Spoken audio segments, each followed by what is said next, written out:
Hey, Mike here. I just wanted to let you know that you can listen to Dark Poutine early and ad-free on Amazon Music, included with Prime.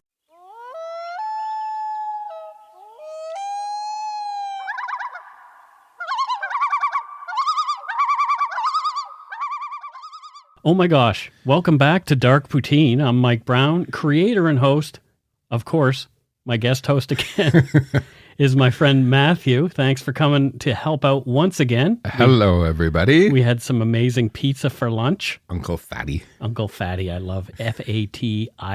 Yeah. If you live in Vancouver or the area, and we are not paid to say this, Uncle Fatty's amazing pizza. The views, information, and opinions expressed during the Dark Poutine podcast are solely those of the producer and do not necessarily represent those of Curious Cast, its affiliate, Global News, nor their parent company, Chorus Entertainment.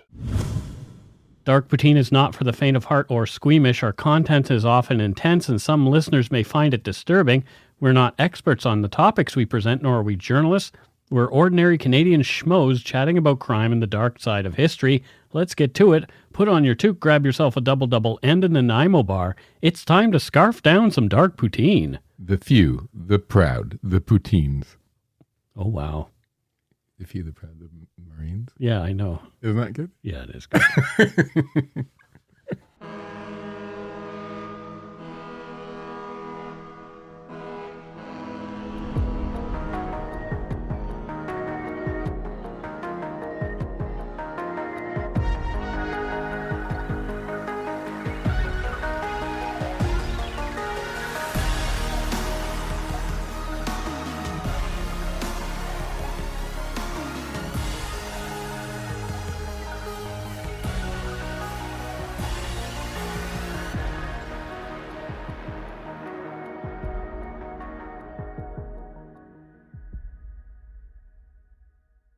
Rosemary Podgis, 56, and her husband Alfred, 58, were found in a Pennsylvania ravine.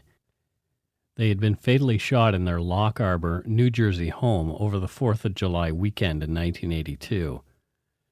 The apparent perpetrators, arrested by police 5 days later in Texas, were two 18-year-olds, Scott Robert Franz, Rosemary's son from a previous marriage, and Scott's Canadian friend, Bruce Anthony Curtis, who'd been Scott's classmate at King's Edgehill Private School in Nova Scotia, where the pair had just graduated. The events leading up to the deaths of Rosemary and Al Podgis would be extremely important in establishing what led the two teens, both with promising futures ahead of them, to kill Scott Franz's mother and stepfather. Was it cold-blooded murder? Or, as Bruce would later claim, a tragic accident caused by a faulty firearm? This is Dark Poutine, episode 171, Tangled Web, The Shootings of Alfred and Rosemary Podgis. Much of the research for this episode comes from the usual sources, court documents, and media reports. As well, extremely helpful was David Hayes' book about the case called Blood Knot, or No Easy Answers, depending on the edition you get your hands on. Bruce Curtis was a smart young man and came from a solid family, settled in Mount Hanley on the North Mountain near Middleton, Nova Scotia, the town where I would go to school 8 years after these tragic events in this case. Bruce's father, James, was a captain in the Canadian Armed Forces, and Bruce's mother, Alice, was mom to 3 grown children. Bruce had 2 older sisters, Anne, just married at 23, and Carol, the middle child. The Curtis family were doing well for themselves and lived on a large farm of over 750 acres, quite a spread in Nova Scotia. Bruce's parents saw potential in their son and wanted the best for him, so they sent him to Nova Scotia's prestigious private school in Windsor called King's Edgehill. There, the Curtises felt that Bruce would get the start he needed to send him on the way to a career in science. Bruce aimed to be an astrophysicist, and he had gotten the marks he needed to gain acceptance into the science program at Dalhousie University in nearby Halifax, and would start the next fall. Several of my friends attended King's Edgehill, a few not necessarily for their potential, but more for the structure provided by a strict private school away from home. For better for worse, many Nova Scotian kids looked at the school as a place where you were sent, as a punishment, not as a reward. According to the Wikipedia entry on the school, quote, King's Edgehill School is a Canadian private university preparatory boarding and day school located in the town of Windsor, Nova Scotia. It is the oldest English independent school in the Commonwealth outside the United Kingdom, founded by the United Empire Loyalists as King's Collegiate School in 1788, and granted royal charter by King George III in 1802. From the school's website, kes.ns.ca, their values page has some lofty ideals. It reads, Since 1788, our mission has been to create a stimulating, transformative culture that inspires students from all over the world to reach out and claim their true potential. Ours is a culture based on balance, yet stimulating environment, mutual respect, and supportive education. Our balanced approach to student development means that all aspects of life are nurtured, from academics and athletics to public service and spirituality. KES has a student body comprised of 350 students from around 20 different countries. The average class size of 13 students with an 8-to-1 student-teacher ratio is unheard of in public schools. The school boasts about 100% acceptance of their graduates into post-secondary institutions, and their graduating classes earned more than $1 million in university scholarships over the past 15 consecutive years. Not all the students at KES come from wealthy families. In fact, 1 in 3 students receive financial support to attend the school. Like many who are gifted when it comes to academics, Bruce Curtis struggled socially. He was quiet and described as rather awkward, albeit a nice, well-spoken guy. He was tall and gangly and bespectacled. There was nothing outstanding about him as far as smart kids from his era go. He loved games like chess and the strategy game Risk, and he was into computers. According to David Hayes' book, No Easy Answers, Bruce was, quote, an honors student, had been a member of the debating team, a competitor on Reach for the Top, CBC's national quiz show for students, and was the school's resident authority on J.R.R. Tolkien.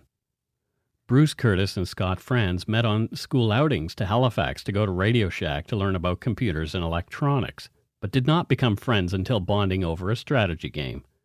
From David Hayes' book, Blood Knot. Quote, Curtis had not said more than a half-dozen words to Scott Franz before the first semester of grade 12. One afternoon, playing Diplomacy, the World War I strategy game, Curtis, holding England, and France with Italy, entered into an alliance. Up to that time, Curtis knew of France only as a braggart and a mythomaniac, not that he necessarily disapproved. He didn't care so long as a person had sufficient wit to keep the game interesting. End quote. Scott Franz, plain and simple, was a bullshitter. He claimed to come from a wealthy family with a giant mansion on the Atlantic, complete with servants like maids, a butler, and a chauffeur who drove Scott's own personal limousine. He even claimed his father was in the CIA. Scott was glib and charming. Even though people could see through his lies, he easily fit in with the different groups in the school, but tended to cause trouble between those different groups. Scott loved to gossip, especially about the girls at the school, and soon found himself in hot water with a girlfriend who broke up with him after finding out he was claiming she had done things with him that she had not.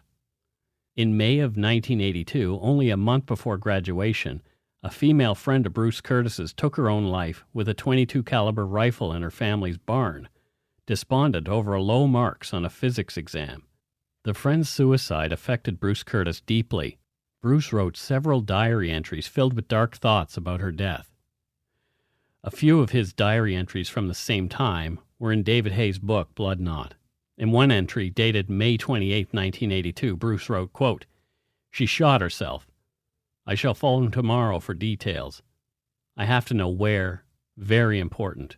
Get all the details, reaction, etc., mood before whatever would cause her to waste her life. I hate the waste. End quote.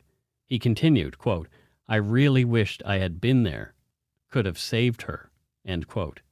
Bruce then quoted lyrics of some rock songs he felt relevant before signing off, saying goodbye to his friend. He mixed a few more lyrics with his thoughts and wrote, Quote, I close my eyes only for a moment, and the moment's gone, swirling into madness, whirling and twisting, to the sight of demons robed in black.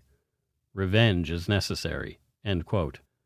On June 4th, Bruce's thoughts had darkened even further. He wrote a poem to his friend who had died by suicide, from Bloodknot. Quote, Purple skeins replace limbs, coins clang as madness rises, screaming silent building trees away. Silence cries, cries, cries to wind, shut up. Darkness peaceful walls around, I long to be dead, under while worms chew and mutilate my shrunken pale skin. I am nothing but dirt contributing to well-being, plants grow upon me. I rejoice, nature reigns supreme in hollow of my chest, for nothing have I been, and nothing will I become. All illusions, visions and ghosts before my eyes dancing to a deadly rhyme. Peace exists never, chaos always, throwing us about. Pieces fly off, blood dims our sight, and we walk like a drunkard stumbling over our dead friends. Maggots rise from their eyes and stomachs, we caress them. Partnerships in deception. Red filter, green filter, blue filter, white. Doors vast, innumerable, stretching on into infinity. We choose, always wrong, never close but distant. Vision is now clear, for what is seen is hell, life. End quote. Bruce's grades were still pretty good. He'd gotten a 94% in physics, but some of his other marks had suffered. According to his teachers, Bruce had taken his foot off the gas in the last semester. He was failing to hand in work, and his attitude had taken a nosedive. He was uncharacteristically dark. Hindsight would indicate that things began to go sideways for Bruce as he became more deeply involved with Scott Franz. Not uncharacteristically, Scott was up to no good. He had a falling out with some of his friends after being caught spreading lies, but he had managed to weasel his way back in. According to Bloodknot, Scott had in his backpack a jar of chloroform he had stolen that he called, quote, Franz's mystical mindfuck. Scott would allow the curious to make their heads swim by offering them big whiffs of the knockout drug from his jar. There was another odd chemistry-related incident around graduation day from King's Edgehill, which came on June 18, 1982. 2 students fell seriously ill and had to be hospitalized. It turned out that they'd been poisoned by someone who had put liquid nicotine into their cream soda bottle overnight. The cream soda had been fine the night before, but they recalled it tasting funny the next day before they had fallen ill. When asked who'd had access to the bottle, they both had the same person in mind, Scott Franz. Sure enough, someone had broken into the chemistry lab stealing an amount of liquid nicotine. Scott was gone, though. He'd returned with his parents to their New Jersey home. The international students who had been poisoned also had returned to their respective countries, Portugal and Hong Kong. By the time the RCMP put 2 and 2 together, it was pretty much too late to take any real action based on hearsay. Bruce Curtis thought that when he'd said goodbye to Scott Franz on graduation day, they might not see each other for a while, if ever again. Bruce Curtis was surprised when Scott Franz called the Curtis home on June 23rd asking Bruce to come to New Jersey for the Independence Day weekend. Bruce said he couldn't manage it, but his parents offered to pay for their son's airfare as his graduation present. Bruce's mom would later indicate her regret at not having looked into Scott Franz and his family more closely before entrusting their 18-year-old son to them. She said in Bloodknot, quote, "We put ridiculous trust in that school," says Alice angrily.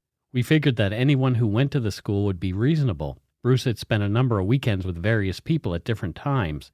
We never knew about that, but it was always okay. They were all families from the school, so we figured this family would be okay." Alice and Jim had no idea at the time that Bruce's stay in the United States would be years longer than the short visit that they had planned. And we'll take a break right here. If you're looking for a smoking gun, I can absolutely guarantee you, you will not find it. In October 2001, a series of letters filled with a deadly powder called anthrax were dropped into the U.S. mail system. What started as an unprecedented case turned into an unsettling mystery. Who sent these deadly letters, and why? From Campside Media and Sony Music Entertainment, I'm Josh Dean, and this is Cover Up Season 4, The Anthrax Threat, available now.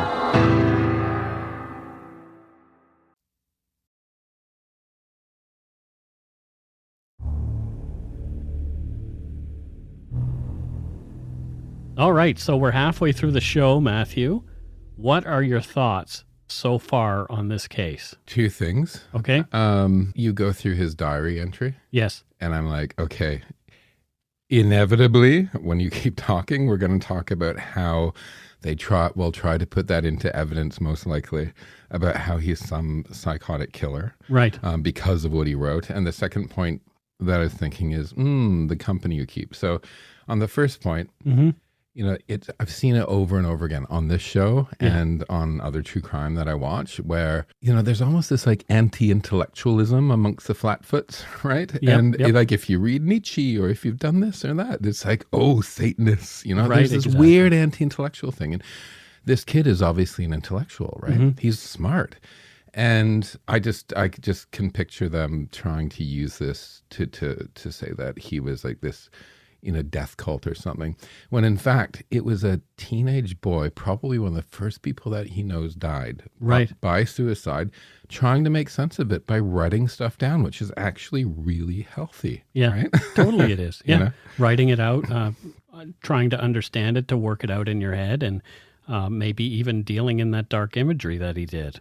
Yeah, I mean, it doesn't make him a bad person. I mean, it makes him a bad writer, right? But like, it's just so bad. It's so teenage angst. A little dust in the wind. But it's not sort of Shakespeare, Prospero's speech, right? Yeah. Right. That point, the cloud-capped towers, the gorgeous palaces, the solemn temples, the great globe itself, yea, all but which it inherit shall dissolve and leave not a wreck behind.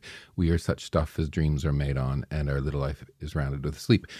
Essentially, that's what he was writing. Yeah. He was talking about, what's the meaning of it all? Would just become worm food. Yeah, it's fleeting, and then it's not important. And I can just picture the DA. He's a Satanist. He probably read some Nietzsche or something, and Ubermensch. Exactly. There's a great book called The Doe of Homer. And one of the chapters is Lisa Simpson and American anti-intellectualism. And the other one is essentially, it's Nietzsche and Bart, and how Bart is the Ubermensch. It's hilarious. It's like a 2001 book called The Doe of Homer. Okay, I'll have to check that out. Back to the show.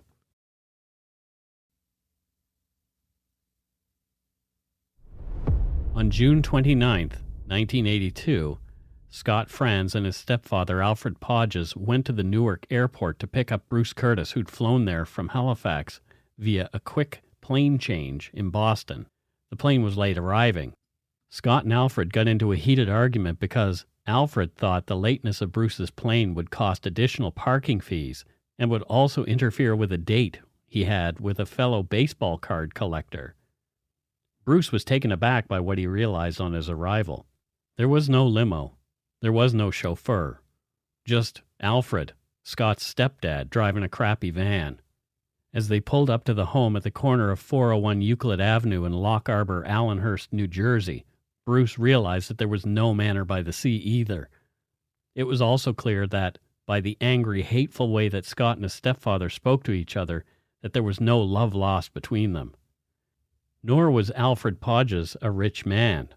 He was a letter carrier. A respectable career for sure, but it was clear that Scott, perhaps feeling less than the wealthy kids at King's Edgehill, had lied at length about his true circumstances. Over the next few days, Bruce Curtis would learn just how bad things were in the Podgis home. He would be introduced to a world of domestic violence and verbal abuse that he had not encountered in his own home. According to the Dalhousie Gazette, printed on February 25, 1985, Al was an avid collector of baseball cards valued at over $20,000. But that was not the only thing he collected. There were also his guns, at least a dozen of them, and many of them were displayed openly. It was an alien world to Bruce Curtis. Things were so tense between Scott and his stepfather that Scott and Bruce spent as much of their time out of the house as they could to avoid run-ins with Al, who took every opportunity he had to belittle Scott, not to mention how much he verbally abused Rosemary. On July 1st, Scott went to the Englishtown post office to visit his mother at her job. Rosemary asked him to put gas in her car and purchase a box of .30 caliber ammunition for Al. Scott and Bruce went to the store and bought the ammunition, brought it home, and left it on the table for his stepfather. Later that day, Scott Franz and his stepfather had an argument over a $389 Social Security check, which Scott Franz received monthly because of the death of his natural father. There were several more tense moments the next day because Al Podgis left for work without taking Scott Franz with him. Scott needed a lift and was late for his work at an auto parts store as the result of being left behind. Things got serious as Scott and Al continued arguing. As Scott, Alice, and Bruce were on their way out the door to go for dinner, to give Al some space, Al punched Scott in the face. Scott was livid.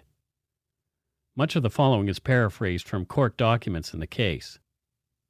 On July 3rd, Bruce and Scott were cutting the lawn at 401 Euclid Avenue. At around 11 a.m., they observed Al put some boxes containing rifles into his van, covering them with towels, and then lock the van again. Franz described his stepfather as, quote, being hyper, because his face was totally red and he was walking in an odd way. To avoid Al, who was clearly in a bad mood, Scott and Bruce went to the Seaview Square Mall where they remained until 9:30 p.m. When they returned to Scott's home, the young men hid in the crawl space under the porch when they heard Scott's parents arguing loudly.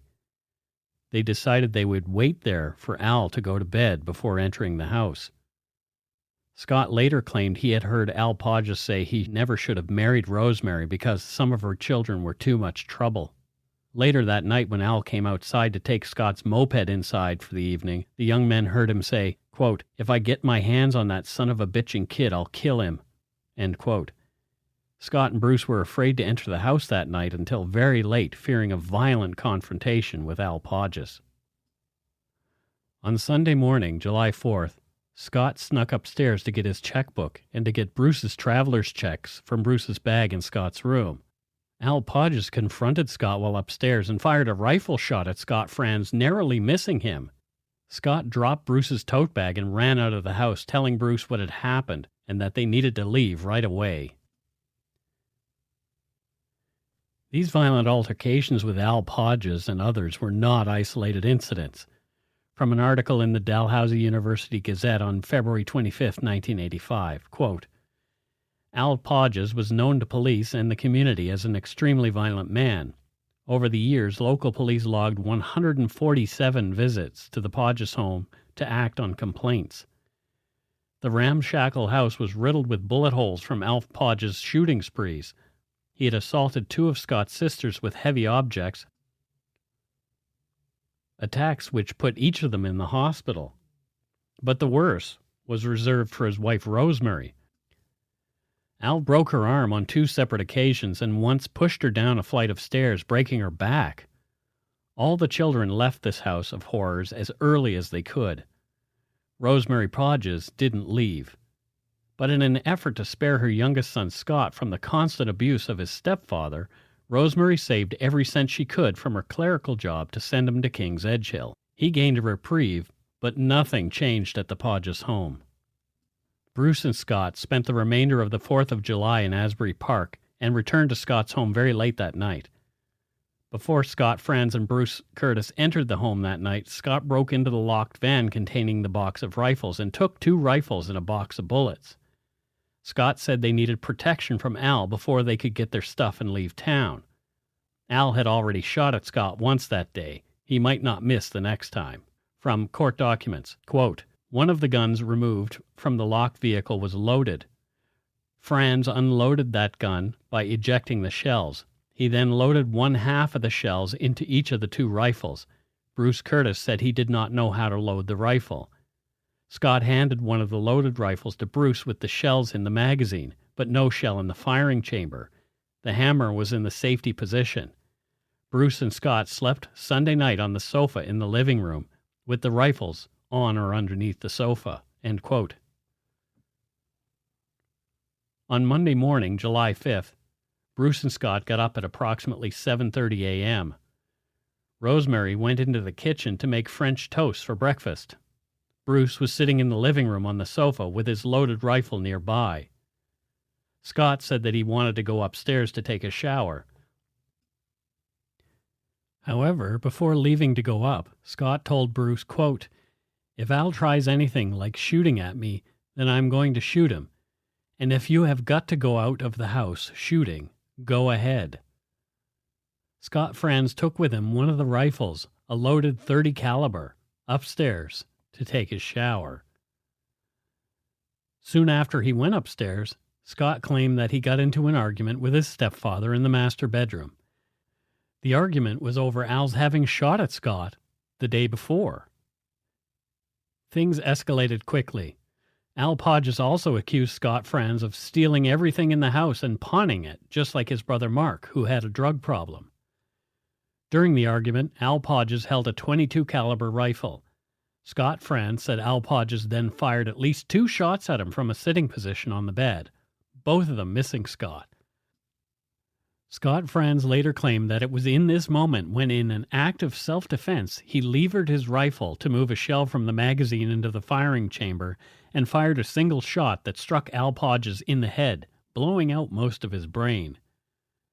Less than a minute later, he heard a weapon discharge downstairs. Scott Franz ran downstairs and found Bruce Curtis standing in the living room with the rifle in his hand and Rosemary Podgis laying on the floor, a pool of blood collecting below her. Bruce said, "What are we going to do?" When Scott Franz asked Bruce what had happened, Bruce responded, "I shot your mother." Bruce said that she had come running in response to the gunfire from upstairs, startling Bruce, and that's when Bruce's rifle had discharged, accidentally hitting Rosemary in the belly with a fatal shot. Scott pointed his rifle at Bruce Curtis and briefly considered shooting Bruce, but thought better of it because perhaps getting rid of 2 bodies would be easier with 2 people instead of creating a third one to deal with. Scott told Bruce that he did not want to leave his mother laying there like that. Rather than call the police, the 2 young men cleaned up the house, including some of the blood, but left a lot of it behind. They put the bodies of Rosemary and Al Podgis into sleeping bags in a steamer trunk and loaded them into the van. The teens then drove across the border into Pennsylvania and dumped the bodies down an embankment into a ravine. They also disposed of the rifles and made their way to Texas, where a sister of Scott Franz was living. A wellness check on Rosemary and Alfred's home was performed by police on the Tuesday after the shootings. One of Rosemary's daughters called the authorities, concerned for her folks when they had not shown up for work that day. They'd have let people know if they'd been planning a trip. Police found a .22 under an upstairs bed, along with blood spatters on the wall and soaked through the sheets. Also on the property was a vinyl sports bag. The tag on the bag read, "Bruce Curtis, RR No. 1, Middleton, Mount Hanley, Nova Scotia." That same day, hikers found the bodies of Rosemary and Al where Scott and Bruce had dumped them. The slayings made national news, and Bruce Curtis and Scott Franz were wanted in connection with the deaths of Rosemary and Al Podgis. It didn't take long before the cops caught up with Scott and Bruce. They were arrested in Richmond, Texas, a suburb of Dallas, on July 11th, and charged with first-degree murder. According to the Dalhousie Gazette, quote, "Under New Jersey law, flight from the scene of a crime is taken as evidence of a guilty mind. Psychiatrist Dr. Harry Brunt, who examined Bruce Curtis after his arrest, says the law is wrong. He says Curtis was displaying a pure panic reaction in which his only instinct was to get away from the scene and avoid the situation altogether, as if it had never happened. Anyone could react the same way, he says." End quote. The Monmouth County prosecutor was out for blood. Bruce Curtis was painted as a thrill killer. His quiet demeanor, the prosecutor said, was the mask of a devious criminal. The prosecutor wanted to use Bruce's diary against him, in particular the writings about his friend's suicide in the months before the slayings. Bruce was the weird one. Press and members of the public called for justice. They wanted someone's head. Scott Franz rolled over quickly on his buddy, Bruce Curtis. Scott's testimony was not good for Bruce. He threw his former buddy directly under the bus, most likely as he had yet to be sentenced, and thought if he were to paint Bruce negatively, the judge might go easier on him. Scott's testimony did not match the original statements he'd given to police, where he'd been more sympathetic to Bruce Curtis. At Bruce's trial for the murder of Rosemary Podgis, Scott was now claiming that on the night before the shootings, Bruce Curtis indicated to Scott that Al Podgis, quote, was a total pain and that we have to pay him back for making us stay outside, end quote. This statement was disputed by Bruce Curtis's defense team. In another disputed statement, Scott also claimed that later that Sunday evening, Rosemary Podgis indicated to Scott that Al had found 2 of his collector guns underneath the mattress in the bedroom where Bruce had been staying. From an April 1984 Maclean's Magazine article on the case. At his trial, Franz pleaded guilty to murder and, instead of life imprisonment, received the minimum 20-year sentence in return for testifying against Curtis. New Jersey Superior Court Judge John Arnone, whose consistently severe sentencing had earned him the nickname Never Come Home Again Arnone, and who had heard Franz's case, also tried Curtis. A voir dire was held to determine whether or not the prosecutor's inflammatory interpretations of Bruce's writings should be presented to the jury. The press was still in the courtroom during the hearing and reported on everything that was said. The interpretations were not going to be allowed, but the damage was done. There was no way that at least someone on the jury could not have heard about what was said there. In spite of the gun accidentally misfiring in court with the jury present, Bruce Curtis was still convicted. Although found not guilty of murder, he was found guilty of aggravated manslaughter in the death of Rosemary Podgis. The judge sentenced Bruce to the maximum he could, 20 years with no chance of parole for 10. Bruce's family, already having spent a lot of money on their son's defense and on being there for him during his trial, began the process of filing appeals on Bruce's behalf. The Curtis family and many others believed that Bruce had been punished far too harshly for his part in what had happened. Over the next 5 years, appeal after appeal fell on deaf ears. It didn't seem to matter to anyone that Bruce Curtis had no previous criminal record, nor did he show any indications that he would ever again be involved in anything like what had happened to Al and Rosemary Podgis. Finally, though, there was some movement. Bruce's family was finally victorious in bringing Bruce back to Canada, at least. From a Maclean's Magazine article published on March 7, 1988, quote, after months of delays and bureaucratic complications, New Jersey Governor Thomas Keene announced on February 26th that he had agreed to allow Curtis to serve the remainder of his term in a Canadian prison, according to the provisions of a U.S.-Canada prisoner exchange treaty ratified by the state in 1986. Curtis's mother, Alice, learned of Keene's eagerly awaited decision late Friday afternoon as she continued a protest vigil that she had started in January in front of the U.S. Embassy in Ottawa. She was, quote, delighted, she told reporters, but added, quote, we believe as strongly as ever that Bruce did not get justice. From memoryns.ca, quote, Curtis was transferred from a prison in Bordertown, New Jersey, to Spring Hill, Nova Scotia in 1988, and later moved to a prison in Kingston, Ontario. In 1989, Curtis was able to get day parole and enrolled as a first-year physics student at Queen's University in Kingston. The Bruce Curtis story was turned into a made-for-TV movie in 1990, entitled Journey into Darkness. The TV movie, a link for which I'll provide in this episode's show notes, is, for want of a better word, terrible. You can watch it, complete with the vintage commercials, on YouTube if you like. Somehow, it swept the Gemini Awards that followed that year. I guess there was not much competition. For locations buffs, the film was shot in Halifax and around Nova Scotia, and the now-defunct Hoagie's Steakhouse, formerly on Quimpool Road, features in one scene. Bruce Curtis was interviewed by the Canadian press, and part of that interview was released in September 24, 1989 issue of the Brandon Sun. Quote, Bruce Curtis said, the reason I wanted to become an astrophysicist since I was maybe 12 years old is that there's a certain aesthetic quality to it. I find it very beautiful, the complexity of the problem and how it all fits together. It's very organized, the way physical laws interact and create the universe. Asked to compare the Canadian and American prison system, he said, quote, I think the Canadian prison is much more into rehabilitation. It's much more concerned about the welfare of inmates. Curtis says he spent much of his days at Bordentown in its education department, tutoring prisoners in basic literacy helping in orientation for new prisoners, interviewing them on their life expectations, and running a computer system. Asked whether he felt his imprisonment was justified, he said, quote, "If one accepts the act that I committed was in fact a condition for punishment, then I don't feel I was wrongly imprisoned." End quote.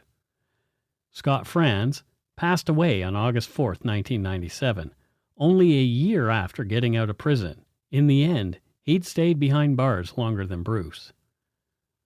I found another interview with Bruce Curtis that was published in January 2002 on Canada.com.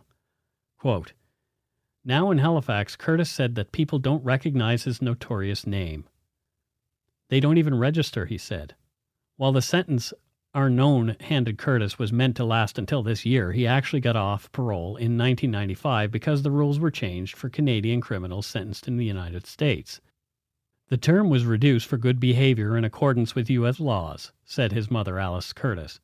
Bruce Curtis was then working as a genome researcher at the National Research Council's Institute for Marine Biosciences near Dalhousie University. He was part of a team studying the bacteria that causes furunculosis, an infection that can be deadly for both freshwater and marine life stages of Atlantic salmon, particularly in farmed fish. Rather than spending his days in a laboratory, Curtis mainly works with computers, assembling sequences of data. Despite his work as a genome researcher, he hoped one day to earn a PhD on seaweed. Specifically, he was interested in distinguishing between different types of red algae. "It's an area that hasn't been well studied, even though we're constantly surrounded by seaweed on the coast," Curtis said. "To the rest of the world, it's a very important area of knowledge, but for some reason we tend to ignore it here in Canada and the United States." End quote. I'm not sure what became of Bruce Curtis after that, but if the last report is any indication, he most likely continued on contributing to society via his academic research. Today, he's probably just another face in the crowd.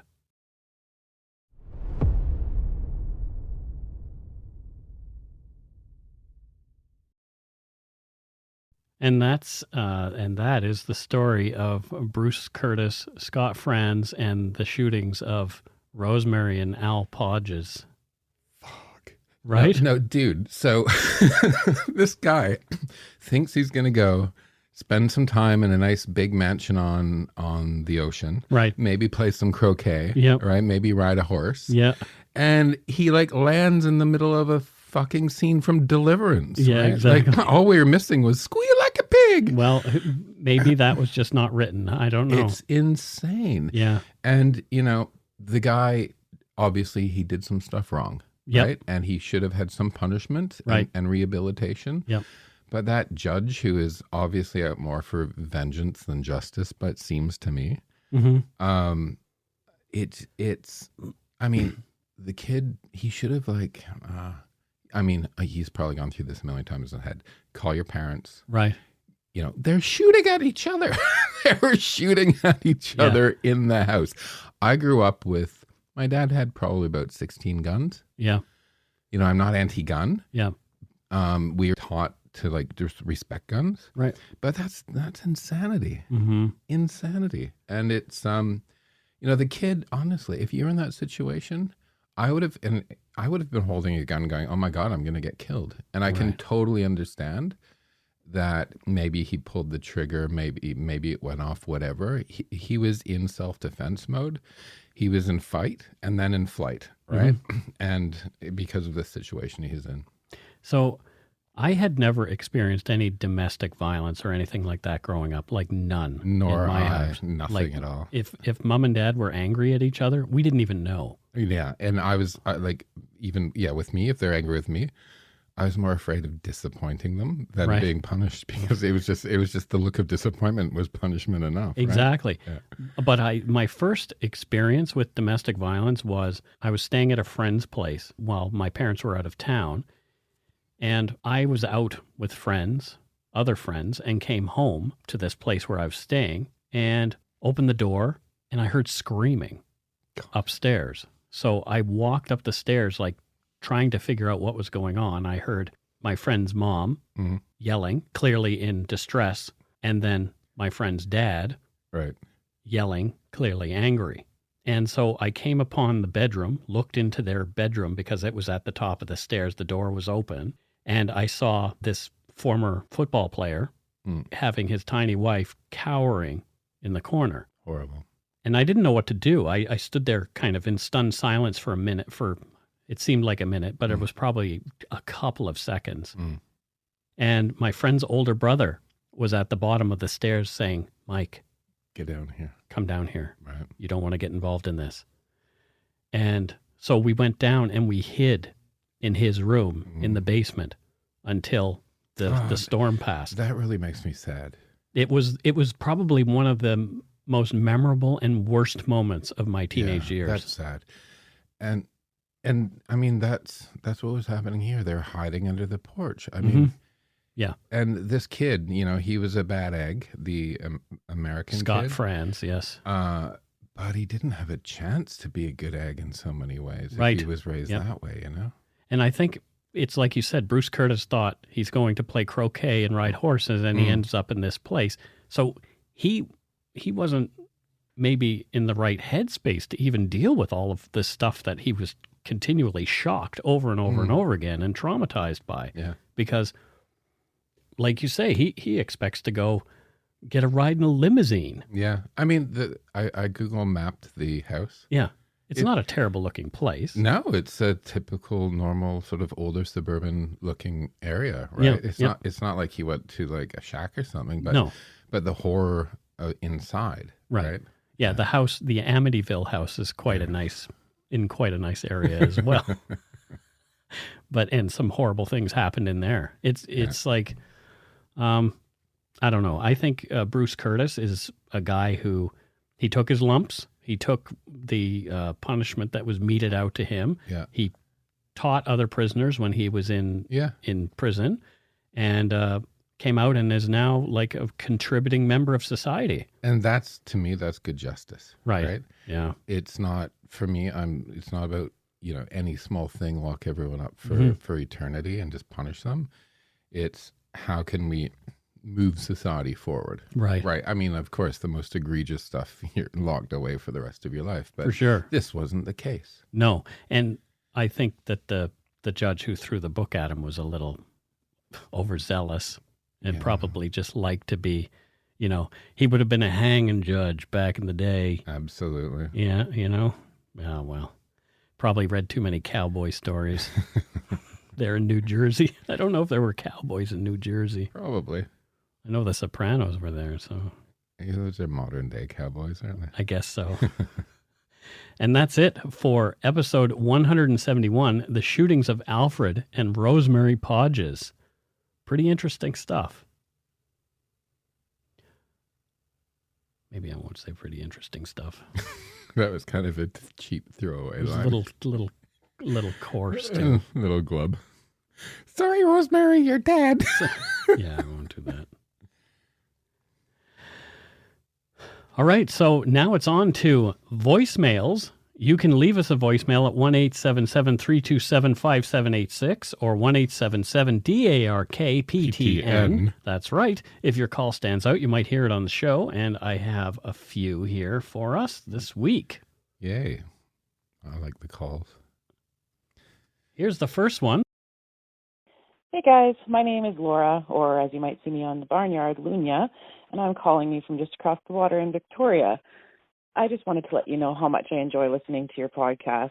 I am a hospital switchboard operator for Island Health Authority, and when I'm working graveyards alone in a windowless cave in the middle of the hospital, you guys keep me good company and keep me awake while I wait for the phone to ring. Keep up the great work. Mavis and Lexi from the barnyard say, go shit in your hat. Yay. Yeah, that's funny. That's great. I picture with those little wires. Operator, what's your emergency? And then, one ringy dingy. Like, and then pushing them into little holes and all. Lily Tomlin. Oh, yeah. Yeah, the operator thing that she used to do. That was pretty funny. All right, here's another old voicemail. Mikey, Maddie, M&M. It's Graham from Grand Prairie, Alberta. Born and raised I appreciate your podcast very much. Been listening to it for a long time, and binge listening to it for over a year. I do believe the content is deep and also just the right amount of gore or discussion about the misunfortunate and the vulnerable. Yes, I can use big words as well, vulnerable and because are some of my big words in my vocabulary. But I, too, would like you to take a shit in a hard hat. Take care. Grambo out. Well, thank you, I think. I've always seen, I've never been to Grand Prairie. Oh, me neither. But the name makes it sound so romantic, like it sounds beautiful, right? Grand Prairie. I want to think that. I want to go out there sometime. Yeah, I think I would like to check that out. I need to see more of Alberta. I mean, I did see some of it, the lower sort of portions of it as I drove through, and it's quite flat. One of my aunts recently moved to Edmonton because my cousin lives there and she has babies, so Grandma wanted to. There you go. Grandpa wanted. So I think once this COVID-y thing is over, I'm gonna go to Edmonton. I've been to Calgary many times, but never Edmonton. I've never been to Edmonton either. I made some bad jokes about Edmonton early on in the show and had people come for me, and I don't really mean those things. We're just having fun. Absolutely. But I do want to see more of the country. I'd like to sort of take a week to explore each province, That would be pretty epic, I think. That'd be cool. Yeah, and territory, obviously. I want to see the territories as well. So we're going to look you up when we're taking our tour to through Alberta to Grand Prairie. There you go. We did get one more voicemail that was really strange, and it mentions you specifically, Matthew. Oh, no. And I think you might know who this person is. I don't know. Let's have a listen. Okay. Hello? Putin Radio. Hi, Mark. This is Haga. I enjoy your radio program. Can you please ask Matthew to buy more Windex? He always forgets. Thank you. Bye. Bye. Oh, my God. So this person is saying, please ask Matthew to buy more Windex? You know who that is? No, I don't know who that is. I told Helga, who is, she helps me around the house. I told her to start listening to Dark Poutine, and I guess she's called in. And I do always forget to buy Windex for Helga, so I promise I will. So that's the lovely Helga from the Helga Chronicles, everybody. Helga needs her own podcast, I think. Helga is the best. Honestly, she's so funny. But she needs you to translate. Yeah, for her. I know. Because her accent is It's rather... a fantastic accent. Yeah, it's very good. That's Hungarian accent. She's Hungarian? Oh, yeah, good. Yeah, cool. Yeah. I had a friend of mine in elementary school was from Hungary, and his name was Peter Portanier. Okay. It was an interesting name, and we called him something very rude. No. Yeah. Do you know when you're young in Hungary? Yeah. You drink red wine with Coca-Cola. What? Red wine and Coca-Cola. Just to cut it? Yeah, it's what the kids in Hungary drink before they graduate to drinking properly. Well, there you go. Yeah. So thank you to all our voicemail leavers, including Helga, for sure. You can leave us one again at 1-877-327-5786 or 1-877-DARK-PTN. PTN. Exactly. So now it is time for us to move on to our weekly patrons, and we have, again, a lot of them. Yay. So first up, from Parts Unknown, we have Stephanie Zimmerman. Stephanie? Where's Stephanie from, Matthew? Stephanie is from Bender, Moldova. Bender. I don't want to get into the word bender too much with you, Matthew, being as you have been to the UK and lived there for a number of years. UK has the best bad descriptions for gay people like me. Well, okay, so Bender is one. Bender. I mean, it's so ridiculous that I laugh whenever. So Bender is one, which is hilarious. Yeah. Shirt lifter is Shirt another. lifter, and my favorite is uphill gardener. I have no fucking clue what it means. So you're an uphill gardener? I don't know what it means. Well, So Stephanie is from Bender in Moldova. So Bender is a small republic that borders Romania and the Ukraine. Okay. And she works the machine. She's a bending machine operator. Oh, so she bends things. Yeah, appropriately. Right? Okay. Yeah. Well, there you go. Yeah. Well, thank you, Stephanie Zimmerman, as you bend things in Bender. This Bender thanks you for your bending. Ashley Hatcher. And Ashley is from Crestview, Florida. Florida. So what does Ashley do there in Florida? Ashley works at the Salvador Dali Museum. Oh, my goodness. Which is up in St. Petersburg. I don't know how close that is to our show. Really? Yeah, so she's a surrealist painting specialist. Wow, that's awesome. Yeah. Wow. Yeah. So painting surrealist. Well, she's a specialist in Dali. Okay. Yeah. Yeah. Yeah, I like Salvador Dali. Yeah. The melting clocks and all that kind of stuff. Yeah. Yeah. The elephants. Yeah. And plus LSD. So. Next up, we have Jade Geisbrecht. And Jade is from St. Paul, Alberta. And that, I believe, is outside of Edmonton.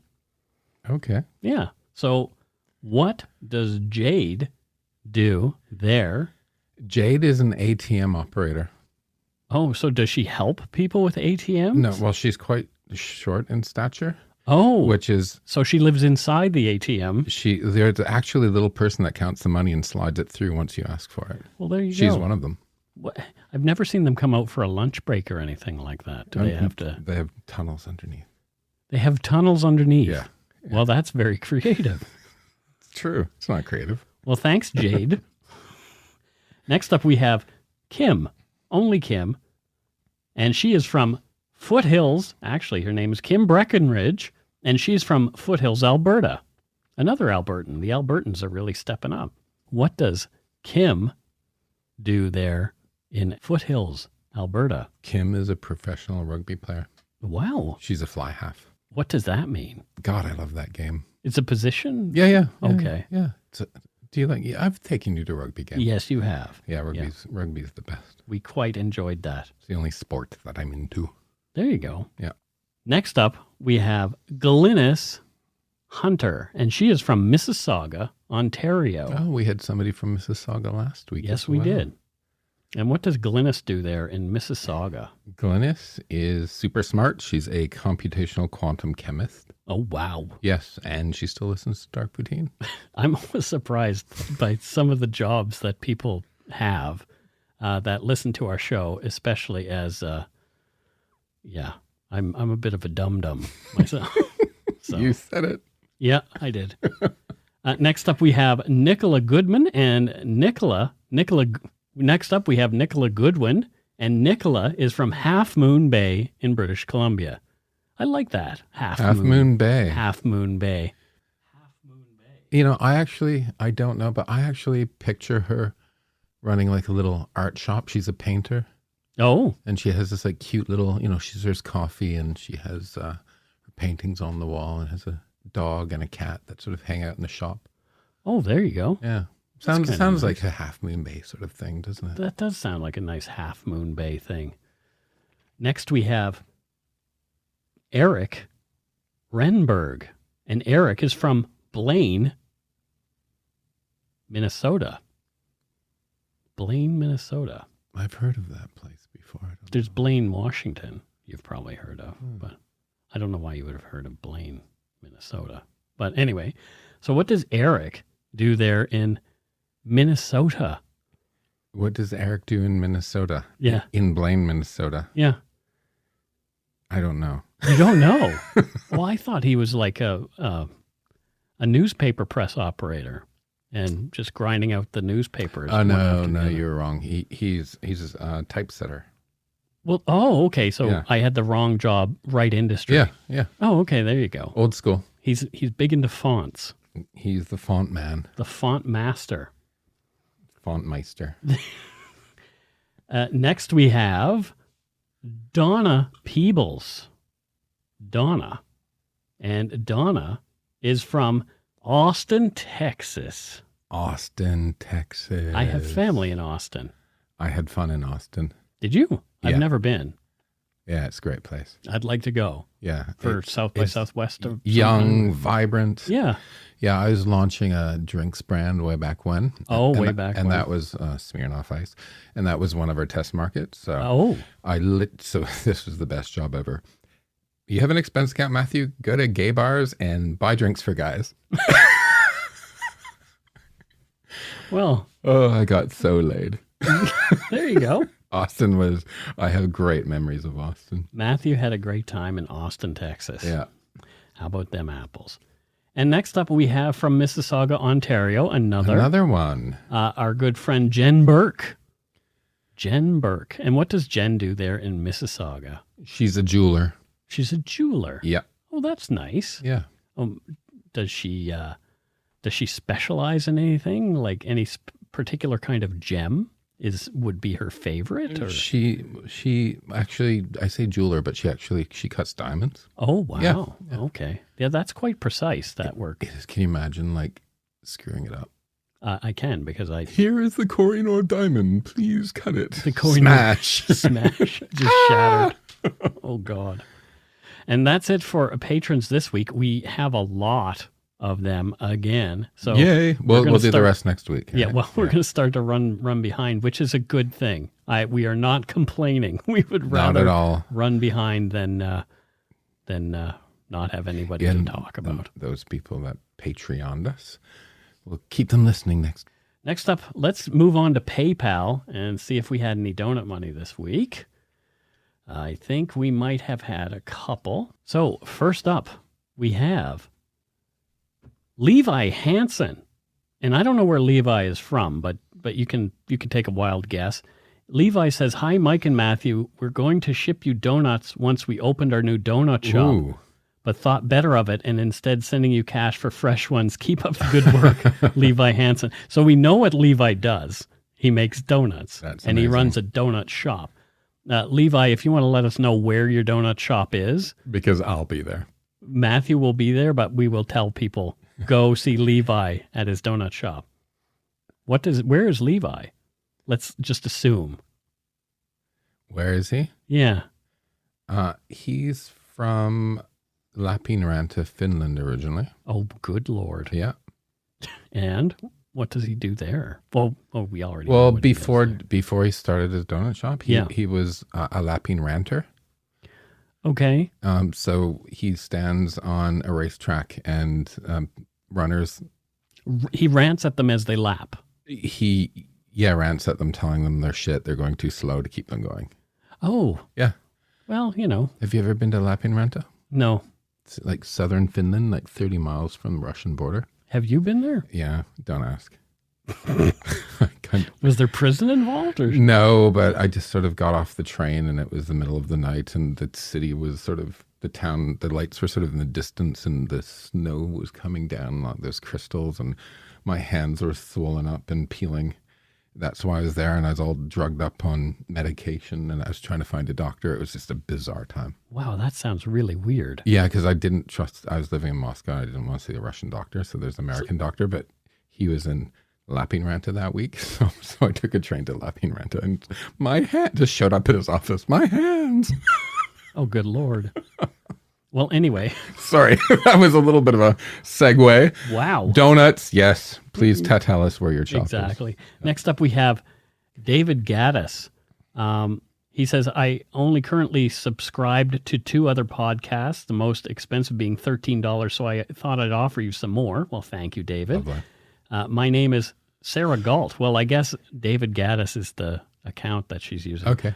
And I'm in New Hampshire, USA, so we're good for a place. Nice. For a job, I sell... Oh, she's even telling us the thank job. you. This is hard sometimes. "I sell pieces of your childhood back to you. I restore vintage toys from the 1980s and early 90s and do 1960s doll repair." That's actually really cool. That is a very friggin' cool job. If you want to leave us your actual job in the or make one up for yourself, feel free. We'll use it. Absolutely. She says she's found our lovely show through a random string of other true crime podcasts, and that eventually led to us. And so thank you so much, Sarah Galt. Now I'm sitting here thinking of all the toys from when I was a kid. Right. And I want to A, find them, and then B, get Sarah to fix them up. To repair them. One toy that I really missed was, I used to have the G.I. Joes. Do you remember G.I. Joe, the actual tall G.I. Joes? Yeah. Not the little tiny figures, but the posable large ones. I had one who had a brass diving helmet and a canvas diving suit, and then brass boots with a lead weight around his waist. So it was like a real diving outfit. And the problem was, I had him on a fishing line and put him out over the back of the boat that was moving, not understanding physics at the time. And you don't understand physics now. Well, not well. I understand this well enough now that I would not do this again, probably because I learned it then. Yeah. But the line snapped. So somewhere in the ocean, probably fathoms deep, is standing my little tiny G.I. Joe in his diving bell, with his diving helmet and all that kind of stuff. So I would love to have that back. I didn't have one of those. No? I did. My brother once said to me, he's like, I realized you were gay when you asked for and got an Easy Bake Oven for Christmas. I was like 10. I wanted an Easy Bake Oven. Yeah, there's no problem with that. And, you know, Easy Bake stopped making them pink all the time. A little girl actually wrote in saying my brother would like to Easy Bake as well. Why is it pink? And so I was just ahead of the curve, people. I was ahead of the curve. There you go. But I don't mind pink. Yeah. There's nothing wrong with that. But, you know, the whole sort of pink is for girls and blue is for boys and everything's this way. But yeah, baking with a light bulb, it was actually a lot of fun. Yeah. Yeah. Yeah. Now I want a cake. I did have a Stretch Armstrong that I liked. I did not have Stretch Armstrong. My friend Tim had a Stretch Armstrong that we used to play with. My dog Sandy chewed his arm off and it had this like syrup stuff. Yeah, this weird goo, right? Yeah. Do you remember slime that came in the bucket? Yeah. Like, and you squeeze it between your fingers. And it smelled weird. Yeah, well, that's because it smelled like little kids' hands touching it all the time. Yeah, all those little germs. Thank you to all our patrons and Donut Money donors, past and present, for your generosity. It helps to keep the show going. You can become a patron of Dark Poutine at patreon.com/darkpoutine. For a one-time donation, you can send us donut money via PayPal using our email address, darkpoutinepodcast@gmail.com. If you don't already subscribe to the show, it would mean a lot to us if you did. You can easily find Dark Poutine on iTunes Podcast, Stitcher, TuneIn, Spotify, or wherever you get your on-demand audio. Check out our website, darkpoutine.com, for show notes and other cool stuff. I actually updated it last week. Please take the time to give Dark Poutine a like or a follow on Facebook and Instagram. Most importantly, thank you for listening and tell your friends about us. Word of mouth is a powerful thing. Until next week, don't forget to be a good egg. And not a bad apple. A bad apple, that's right. Bye-bye, everybody. Bye.